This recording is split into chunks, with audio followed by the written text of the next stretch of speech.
बोकारो दिन भर में आज बोकारो के गुरु Govind Singh educational society technical campus में मनाई गई शहीद दिवस। लोगों को जागरूक करने के लिए रक्षा हॉस्पिटल में ब्लड डोनेशन कैंप का आयोजन बताएंगे बस थोड़ी ही देर में। झारखंड में 24 मार्च से मैट्रिक और इंटर की परीक्षा बोकारो जिले में इसकी तैयारी शुरू, इसकी भी बात करेंगे। नमस्कार, बोकारो दिन भर में आपका स्वागत है। मैं अजय राज। बोकारो की खबरों में लगभग 2 सालों के बाद प्राइमरी विंग के बच्चे अब स्कूल जा सकेंगे। अब इस गर्मी के मार्केट में तरबूज और ककड़ी आ चुकी है, यह भी खबरों में होगी। बात ओमिक्रॉन और कोरोना की भी करेंगे, चर्चा और भी खबरों पर होगी, लेकिन उससे पहले जान लेते हैं देश दुनिया का हाल। चाइना में क्रैश हुए विमान का ब्लैक बॉक्स मिला, 132 की हुई थी मौत। उत्तराखंड में पुष्कर सिंह धामी ने सीएम पद की शपथ ली। समारोह में पहुंचे पीएम मोदी, शाह और योगी। लगातार दूसरे दिन बढ़े पेट्रोल डीजल के दाम। सप्ताह के तीसरे दिन सेंसेक्स 304 अंक और निफ्टी 69 अंक गिरकर हुआ बंद। सोने की कीमत 400 रुपए प्रति 10 ग्राम गिरी, तो वहीं चांदी की कीमत 1300 रुपए प्रति किलोग्राम गिरी। अब एक नजर आपके राज्य झारखंड की 3 बड़ी खबरों पर।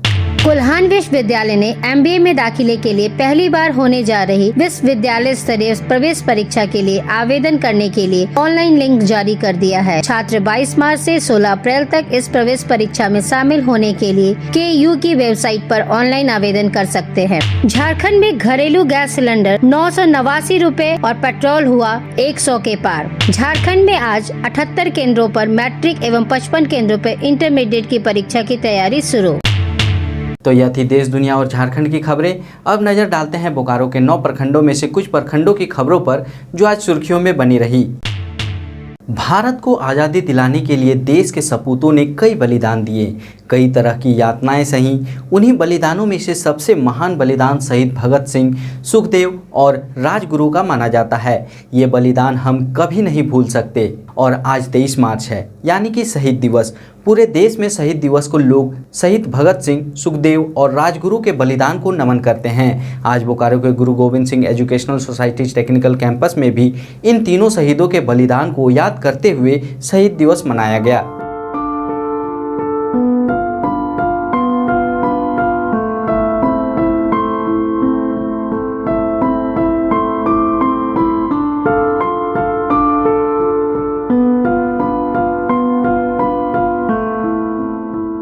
मैं एक प्राध्यापक होने के नाते इसमें कहीं कोई दो राय नहीं है कि भगत सिंह की अंग्रेजी में ही लिखा हुआ उनका पत्र होता था और उनके विचार हमारे पूर्वजों या बुजुर्गों से कंपेयर करने का मेरा यह नहीं है। बहुत ऊंच कोटि का, और अगर मुझे देखा जाए तो मुझे आश्चर्य लगता था कि ICS अधिकारी, बड़े बड़े वकीलों जो उन्होंने सब ऑक्सफोर्ड और कहाँ इंग्लैंड में पढ़े, उन लोगों के बराबरी से भी कहीं अधिक अंग्रेजी अगर आपको कोई मौका लगे जरूर पढ़े। और उनकी जो भारत कैसा हो, उनका ये नहीं था मेरा भारत कैसा होगा, तो उस भारत कैसा होगा में उनकी पार्टी के नाम से ही पता चलता है कि मेरा भारत हिंदुस्तानी सोशलिस्ट और रिपब्लिक आर्मी हो, और वो सब चीज यहाँ प्रूफ होती है। ब्लड यानी खून एक ऐसी चीज़ है जिसे बनाया ही नहीं जा सकता। इसकी आपूर्ति का कोई और विकल्प भी नहीं है। यह इंसान के शरीर में स्वयं ही बनता है। कई बार मरीजों के शरीर में खून की मात्रा इतनी कम हो जाती है कि उन्हें किसी और व्यक्ति से ब्लड लेने की आवश्यकता पड़ जाती है। रक्तदान करने के बाद शरीर खून की कमी को पूरा करने में जुट जाता है, जिससे शरीर में लाल रक्त कोशिकाएं ज़्यादा बनती है और आपकी सेहत में सुधार आता है। इसी सोच से आगे बढ़ते हुए और लोगों को जागरूक करने के लिए सेक्टर 4 में स्थित रक्षा हॉस्पिटल में आज यानी बुधवार को ब्लड डोनेशन कैंप का आयोजन हुआ।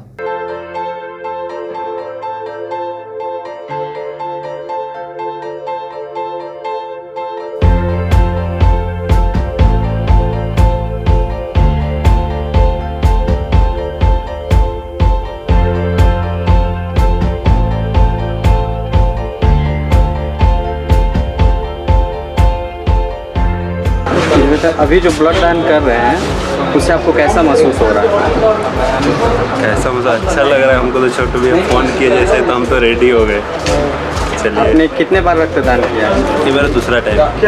लोगों में ये भ्रांति फैली हुई है कि रक्तदान करने से कमजोरी होता है, इस पर आपको क्या कहना है? नहीं, ऐसा कुछ नहीं है। आराम से घर जाएंगे, कोई टेंशन नहीं है। हम तो बाइक से आए, हम लोग दोनों साथ में, हम तो अकेले थे, मामा को साथ में ले लिए कि चलिए, तो ये भी एग्री हो गया कि चलो भाई चलते हैं। कोई वैसा ये नहीं है कि कमजोरी होता है, ऐसा कुछ नहीं है।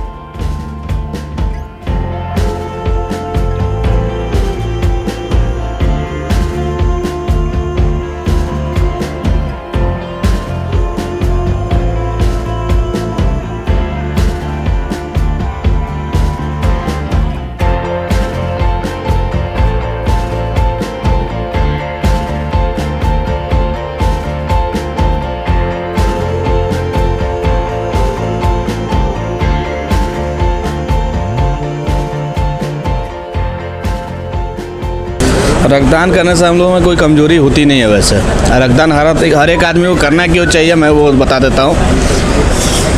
आप अगर किसी पाइप से पानी पार करते हैं हमेशा, तो पाइप में देखिएगा फ्लोटिंग जम जाता है। तो हमारा जो नस है वो भी एक पाइप की तरह है, उसमें एक ही ब्लड अगर घूमता रहेगा तो उसमें फ्लोटिंग बैठ सकता है, जिसका कारण से हार्ट अटैक वगैरह आता है सब कोई को।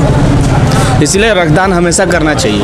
रक्तदान को महादान इसलिए रहता है सर, इसका ये ऐसा रक्त है जो कभी भी इसको मूल्य से पैसा से नहीं चुकाया जा सकता है। ये ऐसा चीज़ है जिसको बनाया भी नहीं जा सकता है। और एक ब्लड आप किसी को दे रहे हैं, एक डोनेशन कर रहे हैं 1 यूनिट, तो उससे क्या कि 3 आदमी का जान बचता है। आज जो हम और आप मेडिसिन से ऐसा कुछ कर नहीं सकते हैं, क्योंकि ब्लड के बिना पेशेंट को बचाना बहुत मुश्किल है। मतलब मुश्किल इसलिए है क्योंकि कभी कभी रोड में एक्सीडेंट हो जाता है। एक्सीडेंट हो गया तो मान लीजिए ब्लड का फ्लो काफ़ी ज़्यादा हो गया, ऑक्सीजन सांस लेने में उसको दिक्कत हो रहा है, तो आप 1 मिनट से उसको ट्रांसफ्यूजन दे दीजिएगा, तो ब्लड के साथ में जो ऑक्सीजन होता है उसको पुशअप करता है, तो लाइफ सेव मतलब थोड़ा सा ज़्यादा मतलब इंक्रीज़ कर जाता है। दूसरा चीज़ है कि सर ये मान लीजिए कभी पेशेंट को डेंगू हो गया, डेंगू पेशेंट को प्लेटलेट का ज़रूरत है, तो ये ब्लड का सर 3 पार्ट हो जाता है। मतलब कि कंपाउंडर मशीन हमारे यहाँ होता है कि एक ब्लड को हम 3 पार्ट में डिवाइड कर देते हैं। मीन्स क्या हुआ कि आरबीसी, पीआरबीसी अलग हो गया, उसके बाद एफएफपी प्लेज्मा प्लाज्मा वो आपका अलग हो गया, और एक प्लेटेड आता है जिसका लाइफ होता है 5 डेज़। तो प्लेटेड जैसे कि ब्लड क्लॉटिंग सिस्टम जिसका कम है, बच्चे लोगों का कम है, ब्लीडिंग हो रहा है, बॉन्ड्स इशू है, उसको ब्लड का ज़रूरत है और ब्लीडिंग हो रहा है, तो उसको अगर प्लेटेड दीजिएगा तो आपको रुक जाएगा वो। सर शहर में कैंप तो बहुत लगता है, Yes, बट अवेयरनेस के लिए क्या करना चाहिए? लोगों को अभी भी भ्रांतियाँ हैं कि नहीं हम खून नहीं देंगे, मैं खून कम हो जाएगा, कमज़ोर हो जाएंगे। नहीं, उसके लिए कर क्या सके, लोगों को अवेयरनेस के लिए एक टीम बना के झारखंड में सारे जगह घूमना चाहिए। जैसे जैसक है, SBTC लोग है, नाको है, उसके सपोर्ट में एक टीम मतलब कि लाइनअप डोनेशन करके लाइनअप करके लोग मार्केटिंग कर रहा है। लेकिन बोकारो में नहीं होने का रीज़न क्या है कि लोग को अवेयरनेस बहुत ज़रूरी है, और ये को समझाना बहुत ज़रूरी है कि अगर आप शरीर में आपका जो ब्लड है 5 से 6 लीटर रहता है, हम अगर ब्लड दे चाहे नहीं दे, वो मेरे बॉडी पे नहीं रहता, उसका टाइम अवेलेबल है। जैसे कि आरबीसी होता है, आरबीसी का नॉर्मल बॉडी रेंज है 5 लाख, और ये क्या है कि जस्ट लाइक वो चलता रहता है, और एक आरबीसी का लाइफ है 120 डेज़। 120 डेज़ में आप दीजिए चाहे नहीं दीजिए वो लैप्स कर जाएगा। जो स्प्लीन एक बॉडी का स्प्लीन ऑर्गन्स है उसमें ऑब्जर्व कर जाता है। सबसे पहले तो रक्तदान जो है महादान है, क्योंकि रक्तदान इसलिए ज़रूरी है क्योंकि इमरजेंसी में हम लोगों को ब्लड की ज़रूरत पड़ती है, और हम लोग ब्लड बैंक से संपर्क करके ब्लड लाते हैं। बहुत लोग होते हैं जो ब्लड डोनेशन नहीं करना चाहते हैं तुरंत, लेकिन हम लोग फिर भी समझाते हैं। अभी हाल ही में हमारे फैमिली में मेरे भाई का एक्सीडेंट हो गया था, तो हमें ब्लड की बहुत आवश्यकता थी, लेकिन हम बहुत इधर उधर हुए और ब्लड मेरे को नहीं मिल पाया।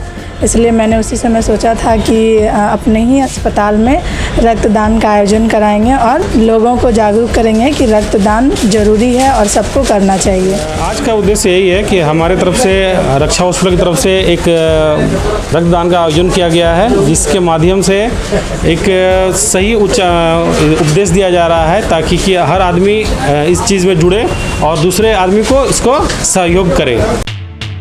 झारखंड में 24 मार्च से मैट्रिक और इंटर की परीक्षा शुरू होगी। बोकारो जिले में इसकी तैयारी पूरी कर ली गई है। कोरोना की मार किसने नहीं झेली। कोरोना ने पूरे हेल्थ और एजुकेशन सिस्टम को ही बदल कर रख दिया है। जहां जिला में अब तक मैट्रिक और इंटर को मिलाकर 44 परीक्षा केंद्र बनाए जाते थे, वहीं कोरोना को लेकर इस वर्ष 66 केंद्र बनाए गए हैं। मैट्रिक का परीक्षा केंद्र प्रखंड स्तर पर बनाया गया है, जबकि इंटर का परीक्षा केंद्र अनुमंडल स्तर पर भी बनाया गया है। जिला शिक्षा पदाधिकारी नीलम करिकुलम आइलीन टोपो ने बताया कि मैट्रिक के 24,710 और इंटर के 19,165 परीक्षार्थी इसमें शामिल होंगे। इस वर्ष की वार्षिक माध्यमिक एवं इंटरमीडिएट परीक्षाओं के लिए हम लोगों के यहाँ तैयारियां पूर्ण हो गई हैं।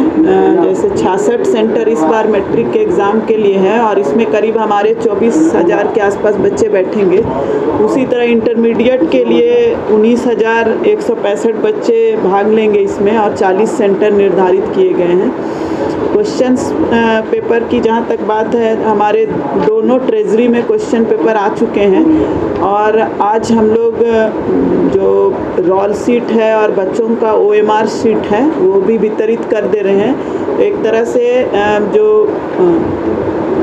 जैक के तरफ से जो भी चीज़ें आनी थी मटेरियल वो हम लोग सेंटर सुपरिटेंडेंट को दे रहे हैं। लगभग 2 सालों के बाद प्राइमरी विंग के बच्चे अब स्कूल जा सकेंगे। 1 अप्रैल से प्राइमरी विंग के बच्चों का स्कूल खुलने जा रहा है। इसी सिलसिले में हमने बात की संत मैरी के फादर से। संत मैरी के फादर क्या संदेश दे रहे हैं पेरेंट्स को, आइए जानते हैं।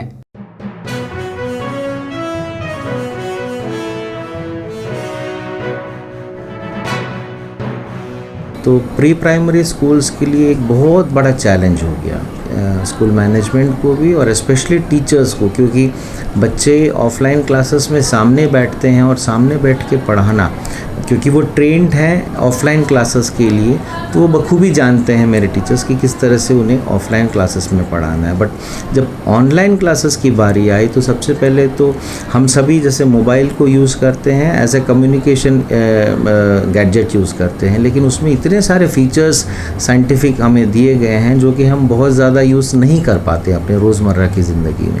लेकिन कोविड का टाइम ऐसा था जब ये ही एक मात्र ज़रिया बच गया एजुकेशन को लेके, आइदर लैपटॉप और कंप्यूटर और मोबाइल की।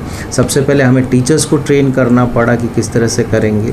जब टीचर्स ट्रेन हो गए तो उन्होंने फिर क्लासरूम्स में पेरेंट्स को ट्रेन किया कि वो किस तरह से ऑनलाइन क्लासेस अपने बच्चों के लिए अवेल करेंगे। और जब एक बार क्लासेस स्टार्ट हो गए तो सबसे बड़ा चैलेंज था कि इस चीज़ को बच्चे के साथ कम्युनिकेट करना। टीचर्स जो कम्युनिकेट कर रहे हैं वो ऑनलाइन मोड में, वर्चुअल मोड में कर रहे हैं, तो विदाउट पेरेंट सपोर्ट, पेरेंट्स जब तक बच्चे के साथ नहीं बैठकर टीचर्स जो इंस्ट्रक्शन दे रहे हैं उसको वो अपने बच्चे के साथ फुलफ़िल नहीं कर पाएंगे। तो ये मुश्किल था, बहुत असाध्य एक हमारे लिए बात थी कि इन छोटे बच्चों को हम कैसे पढ़ाएंगे। मैं definitely it's a great hardship that we have gone through, जो स्कूल गया है।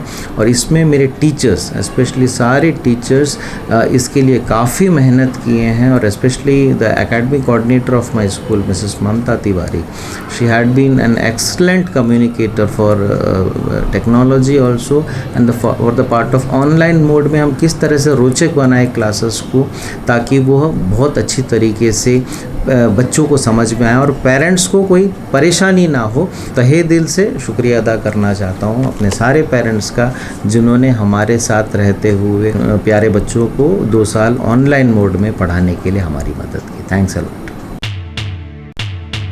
ग्रीष्म ऋतु साल का सबसे गर्म मौसम होता है, जिसमें दिन के समय बाहर जाना काफ़ी मुश्किल होता है। इस दौरान लोग आमतौर पर बाजार देर शाम या रात में जाते हैं। गर्मी के मौसम में कई प्रकार के फल होते हैं जिसे लोग खाते हैं। गर्मी के मौसम में ही आम, तरबूज, खरबूज, ककड़ी आदि फल लोग खाते हैं। ऐसे में आपको यह जानकर खुशी होगी कि अब इस गर्मी के मार्केट में तरबूज और ककड़ी आ चुकी है।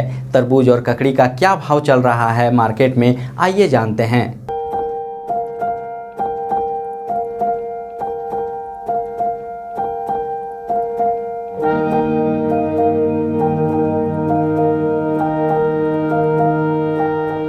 अभी 35 रुपया किलो जा रहा है।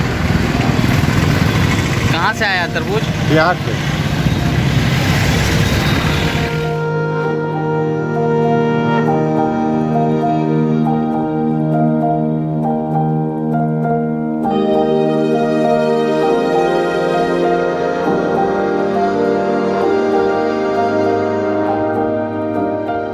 कहाँ का ककड़ी है? मामा कुदर का बेल्लागोड़ा। इसको खाने से क्या होता है?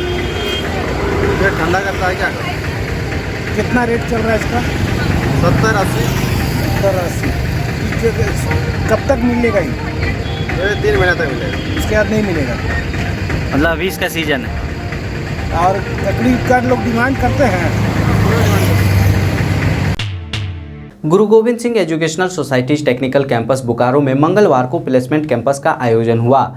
Textron technology private limited Gurugram के ऑपरेशंस हेड तुमुल जायसवाल और लोकेश कुमार ने छात्रों के रिक्रूटमेंट के लिए लिखित परीक्षा एवं इंटरव्यू लिया। Mechanical, computer, electrical, electronic and communication engineering विभागों से 70 छात्र छात्राएं इस कैंपस प्लेसमेंट में शामिल हुए। कॉलेज के निदेशक डॉक्टर प्रियदर्शी जरूहार ने बताया कि इस रिक्रूटमेंट ड्राइव के नतीजे 2 दिनों में प्राप्त होंगे तथा यह कंपनी 3 लाख रुपयों का सालाना पैकेज प्रदान कर रही है। अब जान लेते हैं बोकारो जिले का तापमान। मौसम विभाग के अनुसार आज का अधिकतम तापमान 37 डिग्री सेल्सियस और न्यूनतम तापमान 20 डिग्री सेल्सियस रिकॉर्ड किया गया। आप अपने आसपास की घटनाएं और समस्याओं को हमें व्हाट्सएप कर सकते हैं। हमारा व्हाट्सएप नंबर है 9334210302। इसी तरह बोकारो के तमाम खबरों को जानने के लिए आप हमारे चैनल बोकारो टाइम्स को लाइक करें, सब्सक्राइब करें और शेयर करें। फिर मिलेंगे बोकारो दिन भर में सोमवार से शुक्रवार रात 8 बजे। तब तक के लिए नमस्कार। बने रहें TheTimesMedia.com पर।